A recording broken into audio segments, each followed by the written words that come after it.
O dabar pažvelkime į pelkę visiškai kitomis akimis. Pelkė tai lyg didžiulis vandens rezervuaras ar saugykla ir įveikia tokiu pat principu kaip kempinė. Kai lyja, jis sugeria visą vandens perteklių, o kai aplink sausa, drėgmę atiduoda aplinkai. Dabar vasaros būna vis dažniau sausos, miškuose trūksta drėgmės. Jei nebūtų pelkių, medžiai augtų lėčiau, jų lapai vystų anksčiau laiko, o genojai užmegztų mažiau uogų, o miško paklotė išdžiūtų.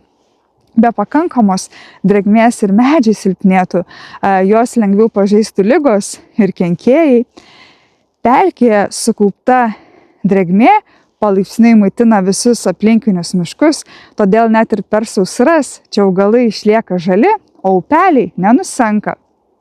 Taip pat pelkės ir garina drėgmę, o naktį ši virsta rasa, kuri vėliau sudrėkina visą aplinką ir dirvą. Taigi pelkės išlaiko ne tik drėgmę miškuose, bet ir maitina ežerus, upelius bei visą aplinkinę gamtą. Pelkės yra tikros klimato gynėjos. Kaip žinia, CO2 dujas išskiriame mes kvėpuodami, taip pat išskiria automobiliai ir kiti fabrikai. O jeigu tų dujų yra labai daug, tuomet planeta karštėja. Taigi pelkės yra didžiausios planetos oro valytojos. Nors jos užima vos 3% žemės sausumos, tačiau jos sugeria daugiau CO2 nei visi pasaulio miškai kartu sudėjus. Neįtikėtina, taip? Augalai pelkėse sugeria CO2 iš oro, o kai nuvysta ir nugrimsta į vandenį, nesuyra, nes čia nėra deguonies. Taip CO2 lieka užrakintas žemėje tūkstančius metų, virsdamas durpėmis. Tačiau jei pelkės yra nusausinamos arba durpės yra kasamos pramoniniu būdu, visas sukauptas CO2 išsilaisvina į atmosferą ir spartina klimato kaitą. Kad padėtume išsaugoti pelkės, galima rinktis durpių neturinčią žemę arba tiesiog kompostuoti patiems.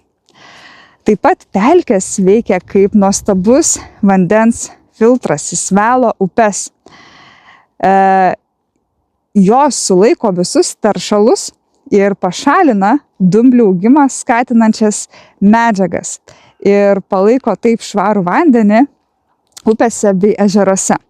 Taigi be pelkių esantis šalia visi ežerai greitai uždrumblėtų ir prarastų skaidrumą. Pelkės yra namai ir ypatingiems gyvūnams. Pelkėse verda gyvenimas, nors ne visus jų gyventojus ir lengva pamatyti.